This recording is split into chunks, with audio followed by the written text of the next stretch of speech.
ఏమే మంగళాంబ, ఇన్నేళ్ళొచ్చాయి, బుద్ధి జ్ఞానం లేని ఈ పనేంటే? కుజుదోషం ఉన్న నీ మనవరాల్ని నా కొడుక్కి కట్టుబెట్టాలని చూడడమేంటే? మళ్ళీ ఇంకోసారి ఇలాంటి ప్రయత్నం చేస్తే నీ తల నరికి జైలుకు వెళ్ళడానికి కూడా వెనకాడ్ను. ఏ ప్రియా, సందు దొరికింది కదా అని మరీ అంత రెచ్చిపోకు. కొడుకు కొడుకు కొడుకు అని అదే పనిగా మాట్లాడకు. ప్రేమతో పెంచిన దాన్ని అనే అధికారం, హక్కు నాకున్నాయి. నన్ను వారించడం కాదు, ముందు వాళ్ళని అవతలకు పంపించు. వీళ్ళని చూస్తుంటే కడుపు మండిపోతుంది.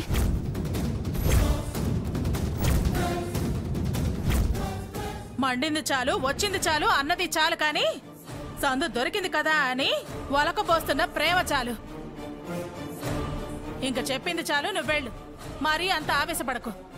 నా కొడుకు మంచి చెడ్డలు నాకు తెలుసు. నువ్వేం నాకు గుర్తు చేయాల్సిన అవసరం లేదు. వెళ్ళు వెళ్ళు. తీసుకెళ్ళవే తులసి. ఆవేశం మితిమీరితే ఏ నరాలో చిట్లి పుట్టుక్కుమంటే మళ్ళీ నాకు అపవాదు. దుర్గమ్మ, ఏ మళ్ళీ నువ్వు మొదలు పెడతావా? వెళ్ళండి. ఓ తల్లి కూతుళ్ళు వంతులేసుకుని ఉపన్యాసాలు ఇవ్వటానికి రెడీ అయిపోయి వచ్చారు. కొత్తగా కొడుకు వరుస ఒకటి మొదలు పెట్టింది. తనకి బాధ అనిపించింది, అందుకే అని దుర్గా.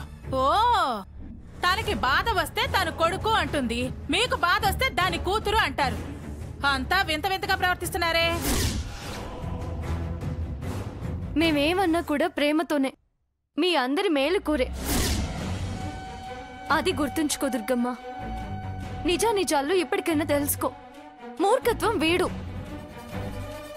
మంచిగా ఆలోచించడం మొదలుపెట్టు. ఏయ్, పొండే అవతలకి. అందరూ నాకు చెప్పే మొనగత్తలే అమ్మా. మోసపోయిన వాళ్ల మీద ఎవరైనా జాలి చూపిస్తారు వదినా. నోర్మై, నీ జాలి దయ సానుభూతి ఇక్కడ ఎవ్వరికీ అక్కర్లేదు. వెళ్ళండి ముందు అవతలకి. వెళ్ళ అవతలకి. మమ్మల్ని వెళ్ళమంటున్నందుకు మేమేం బాధపడడం లేదు వదినా, కానీ వీళ్ళని మాత్రం అట్టి పెట్టుకోకు. పాముల్లాంటి వాళ్ళు వీళ్ళు. ఆపవే నీ సూక్తులు. వానపాములా ఉండే తాచుపాములు మీరు. సమయం కోసం పడగ ముడుచుకుని కాచు కూర్చుంది మీరు. వాళ్ళేదో చిన్న పొరపాటు చేశారు. అది నాకు చెప్తే ఏమంటానో, వాళ్ళ ఆశలు నెరవేరవనో, సంతోషాలు దూరం అవుతాయనో జంకారు. అది మీకు పెద్ద వంక అయిపోయింది. ఇలా వీళ్ళ మీద చెప్పి మళ్ళీ వచ్చి మా చంకెక్కుదామని చూస్తున్నారా? అది ఈ జన్మకి సాధ్యం కాదు. వెళ్ళండి వెళ్ళండి వెళ్ళండి ముందు.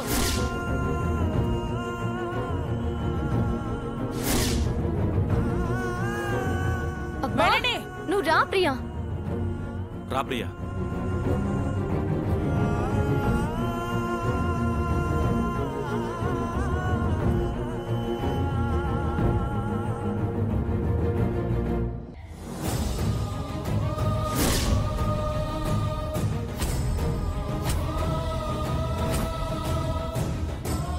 అదే మరి పొరపాటు ఆలోచనంటే. మంచిని గ్రహించలేకపోతున్నా. ఇప్పటికైనా తెలుసుకో. ముందు ద్వేషాన్ని దూరం పెట్టి నిర్మలంగా ఆలోచించు. గతాన్నంతా ఒకసారి గుర్తు తెచ్చుకో. వాళ్ళు నీకు ఏం అన్యాయం చేశారో ఆలోచించు. నీకు వాళ్ళు నచ్చక నువ్వు మాట్లాడుతున్నావు గానీ నిన్నెప్పుడు వాళ్ళు ఏమనలేదే. నీ కోపాన్ని సహించారు, నీ ద్వేషాన్ని భరించారు, నీ మాటలకి తలొంచారు కదా, అంతే తప్ప నీకెప్పుడు ఎదురు చెప్పలేదు. తులసైన కోపంలో ఒక మాట అంటుంది కానీ ప్రియా అయితే నాకు తెలిసి ఎప్పుడు ఏమీ అనలేదు. ఎందుకంటుంది? నా అలివాళ్ళు అలాగే ఉంటారు. మళ్ళీ అదే మాట అంటున్నావు దుర్గా. అది నాలుతనం కాదు, మెతకతనం. ఈ వెంకటలక్ష్మి మంగళమ్మ చేసిందేంటి? మంచి మంచి అని నేను ముంచారు. వీళ్ళు చేసింది మంచి, నా చెల్లెలు చేసింది చెడా? అనవసరంగా వాళ్ళని ఆడిపోసుకొని నన్ను బాధ పెట్టకు దుర్గా.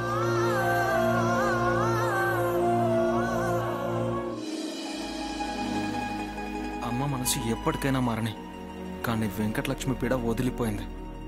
ఖచ్చితంగా నాకు తులసికి పెళ్లి జరుగుతుంది. ఇదంతా మీ వల్లే. మీ మూలంగానే నన్ను అనేంత ధైర్యం వచ్చింది వాళ్ళకి. దుర్గా, అసలు మీరు ఈ ఇంట్లో ఉండటానికి వీల్లేదు. వెళ్ళండి వెళ్ళండి అవతలకి. దుర్గా, అది పిన్ని, కాదే. చెప్పానా? వెళ్ళమన్నానా? వెళ్ళండి, వెళ్ళండి.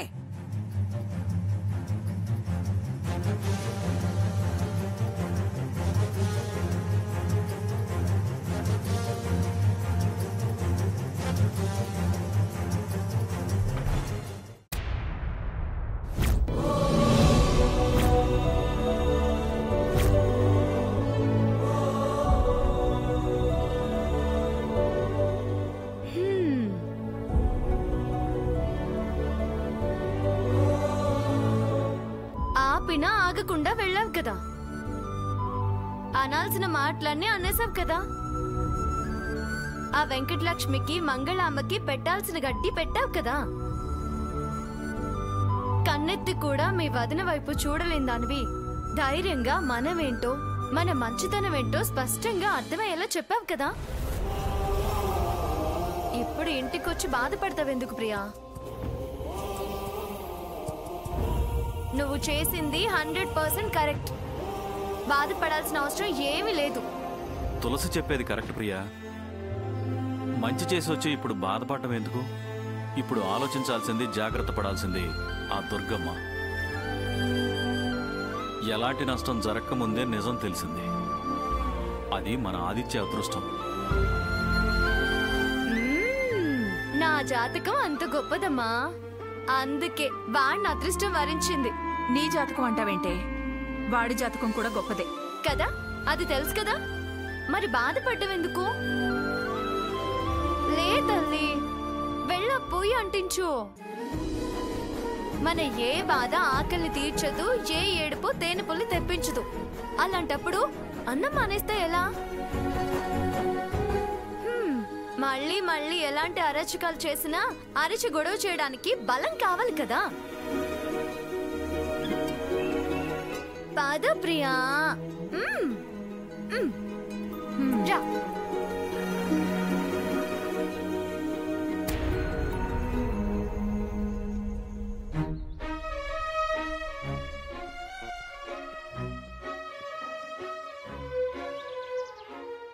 అమ్మా ప్రియా. బావా రా బావా. సమయ. మామయ్య. అన్నయ్య. ఏంటి బావా విశేషం? సంతోషంగా ఉంది బాబా. ఆ సంతోషాన్ని మీతో షేర్ చేసుకుందామని వచ్చాను. ఆదిత్య తులసిల పెళ్లి జరగాలని మన చిరకాల కోరిక నెరవేరుతుందనే నమ్మకం ఏర్పడింది బావా. అది సంతోషం. మామయ్యని నాన్నని ఇలా చూసి చాలా రోజులైంది. అదంతా నీ పుణ్యమేరా. నువ్వు బయటపెట్టిన రహస్యం వల్లే. ఆ పిల్ల కుజదోషం గురించి దాచిపెట్టి చాలా తప్పు చేసిందన్నయ్య. అది దాచడమే మనకు మేలు జరిగిందమ్మా. అందుకే అంటారు నిజం నిప్పు లాంటిది దాగదు అని. అది దాచింది, దాని బతుకు మీద అదే దెబ్బ కొట్టుకుంది. అయినా అలాంటి విషయం దాచి ఎలా పెళ్లి చేసుకుందాం అనుకుంది? బావ ప్రాణాలతో చలగాటం ఆడడానికి దానికి మనసులో వచ్చింది అసలు. స్వార్థం వాళ్ల వరకే ఆలోచిస్తుంది, మంచి చెడు చూడదు. అమ్మా, ఇక మీ పెళ్లికి ఎటువంటి ఆటంకం ఉండదు.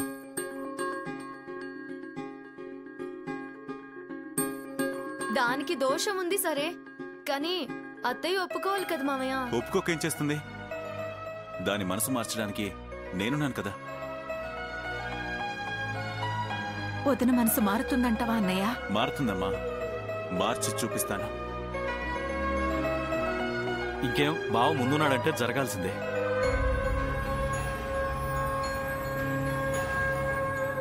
అమ్మ ప్రియా, నువ్వు నిశ్చింతగా ఉండు.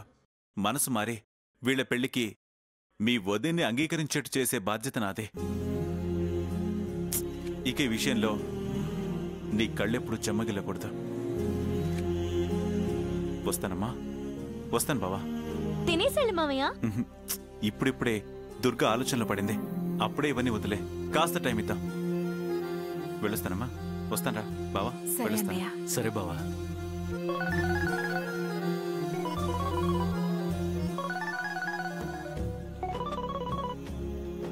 హలో, ఏంట్రా?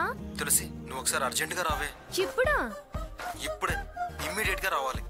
అలాగే అమ్మా, ఇప్పుడే వెళ్ళేసి వస్తాను. ఆకలి దంచేస్తుంది అన్నావు కదా, తినేసి వెళ్ళు. వచ్చాక తింటానులేమ్మా. బాయ్. తులసి. పిలిచింది ఎవరు? ఆదిత్య. ఇంకా దానికి ఏం ఆకలి ఉంటుంది?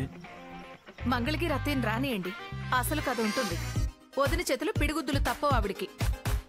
అలాంటి వాళ్లకు అదే కరెక్ట్ ప్రియా. దెబ్బ పడితే గాని రోగం కుదరదు, వచ్చిన దారినే వెళ్లరు. పోవే, పో ఇంట్లో నుంచి బయటికి పో.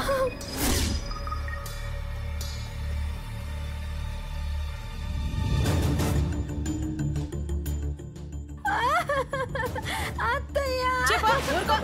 వగలు మారి వంకలు ఎందుకే ఏడుపు? ఓ, నీ ఏడుపు చూసి అయ్యో పాపమని తలిచి ఆయన ఏమైనా స్పందిస్తారనా? నువ్వంటేనే ఆయనకి పడదు. నీతో ఆదిత్యకి పెళ్ళంటేనే ఆయనకి నచ్చదు. నీకెందుకు సహకరిస్తారు, నిన్నెందుకు సమర్థిస్తారు? ఏడుపులు పెడపప్పులు ఏవైనా మంగళగిరి వెళ్ళాకే.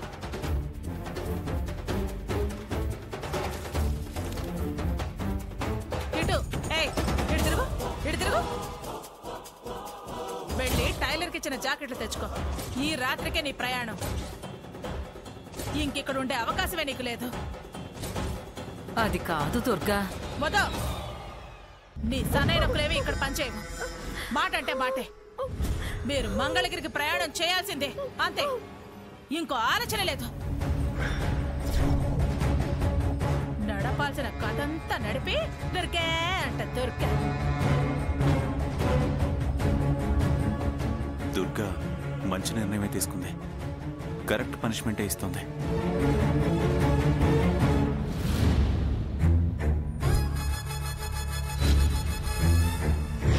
సరేనన్నా, హ్యాపీగా ఉంది. Thank you very much. Yes. Hey Tulasi. రే, అరే ఆగిరా ఆదిత్య. ఎస్. రే, ఏంట్రా ఇంత ఆనందంగా ఉన్నావు? నువ్వేమో వెంకటలక్ష్మి గురించి దోషం గురించి చెప్పి వెళ్ళావు కదా, అంతే. ఇక దాన్ని ఉతికి ఆరేసి స్పెషల్ కోటింగ్, స్పెషల్ ఇస్త్రీ చేసి వెళ్ళిపోయింది మా అమ్మ. నాకే అయ్యో పాపం అనిపించేంతలా కొట్టేసింది మా అమ్మ. ఆవిడ గారి నానమ్మకైతే ఇంకా చెప్పక్కర్లేదు. పెద్దదానివి నీకేమైంది అని చెప్పి ఎడా పెడా తిట్టేసింది. అరే అసలు చెవుల్లోంచి నెత్తురు గారేలా తిట్టింది. మాటలతోనే మాటలు పెట్టేసిందంట. రాత్రి బస్కి బయలుదేరమని తెగేసి చెప్పిందంట. అమ్మ మాట ఉందంటే ఇంకా వాళ్ళకి నో ఛాన్స్. బా, దరిద్రం వదిలిపోయింది. ఆ లక్ష్మి పీడ విరగడైపోయింది. హ్యాపీ తులసి, చాలా. ఈ రోజు కోసమే ఇన్నాళ్ళు ఎదురు చూసింది. ఇవాళ నా కోరిక నెరవేరిపోయింది. అబ్బా, ఈ నాన్నకి దుర్గమ్మ కోపం ఏంటో తెలిసొచ్చిందన్నమాట. సరైన శిక్ష వేసింది వాళ్ళకి. రోగం కుదిరిందిరా.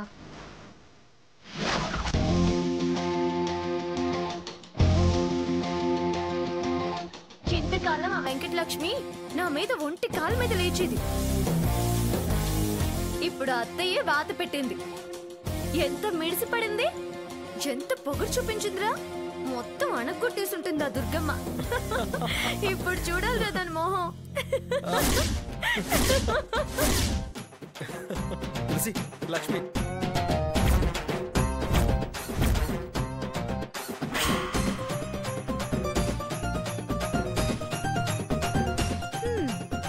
ఒసే లక్ష్మి, ఇటు రావే.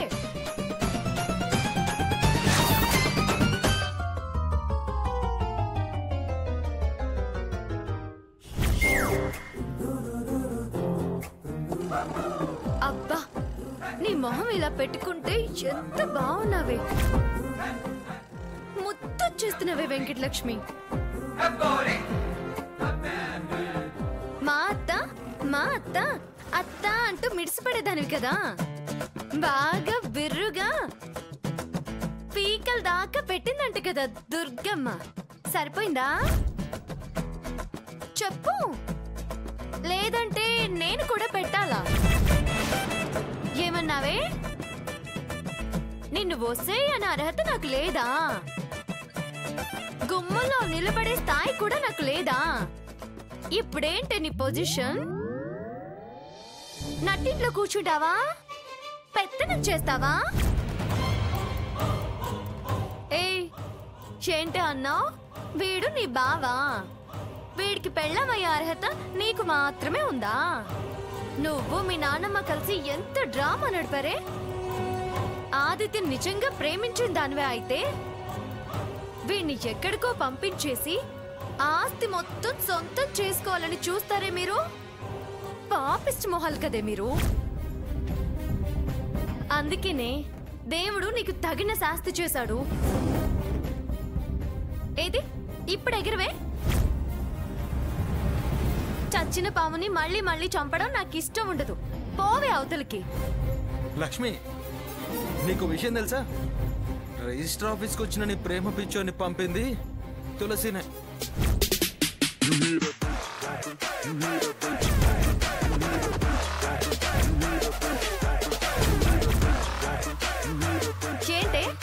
ఏంటి ఆ చూపు? నువ్వు ఇప్పుడు ఎలా చూసినా నన్నేమి చేయలేవు. ఇంకా మిమ్మల్ని దుర్గమ్మ ఈ జన్మకు నమ్మదు. సరేనా? అయినా మీరు ఈ రాత్రికి వెళ్ళిపోతున్నారు కదా. నా పెళ్లికి పిలుస్తాను. వచ్చి పెళ్లి చూసి భోంచేసి వెళ్ళవే. వస్తావు కదా? తప్పకుండా రావాలి.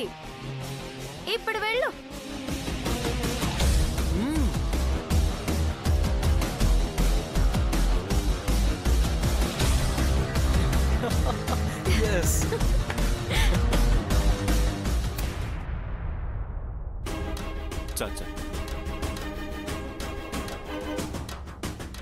ఎంతసేపు సర్దుతారు? రండి బయటికి.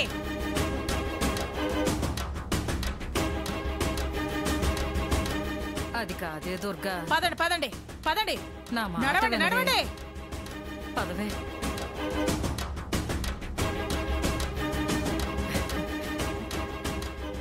ఇదిగో ప్రసాదు, ఇంకా వెళ్ళొస్తామయ్యా. మళ్ళీ రావడం ఎందుకు? వచ్చి చేసిన చాలు కదా. మళ్ళీ వస్తానంటావేంటి? అదేంట్రా, ఎంతైనా నేను నీ మేనత్తనే.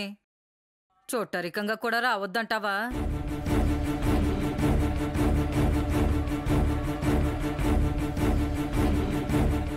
ఏమో, నువ్వే నాకు చెప్పు. మాకు ఏదైనా ఉంటే దుర్గకు చెప్పు. దుర్గ ఏది చేయమంటే అది చేయి.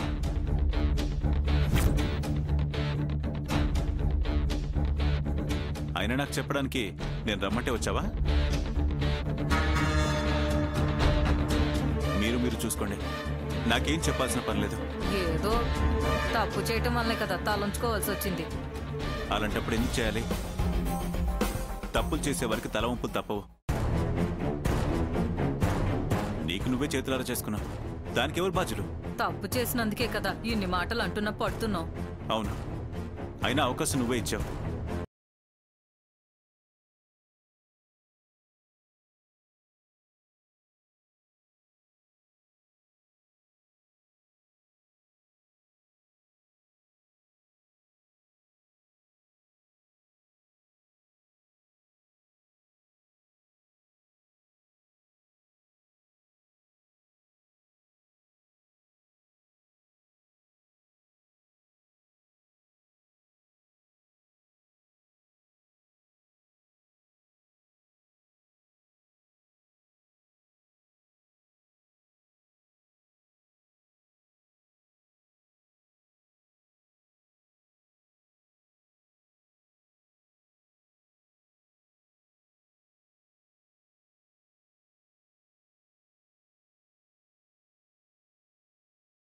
నలుగురికి చెప్పి చేయాలి. ఇదిగో, చెప్పకపోతే ఇలాంటి అనర్థాలే జరుగుతాయి. ఇక నుంచైనా బుద్ధిగా ఉండు. ఏంటి మీరు వాళ్ళని అనడానికి అవకాశం దొరికింది కదా అని తెగనీతులు చెప్తున్నారు? అవును, దొరికింది కాబట్టే చెప్తున్నాను. 20 ఏళ్ల నుంచి నా చెల్లెలు వాళ్ళని ఎన్ని మాటలన్నా అప్పుడంతా మౌనంగానే ఉన్నాను కదా.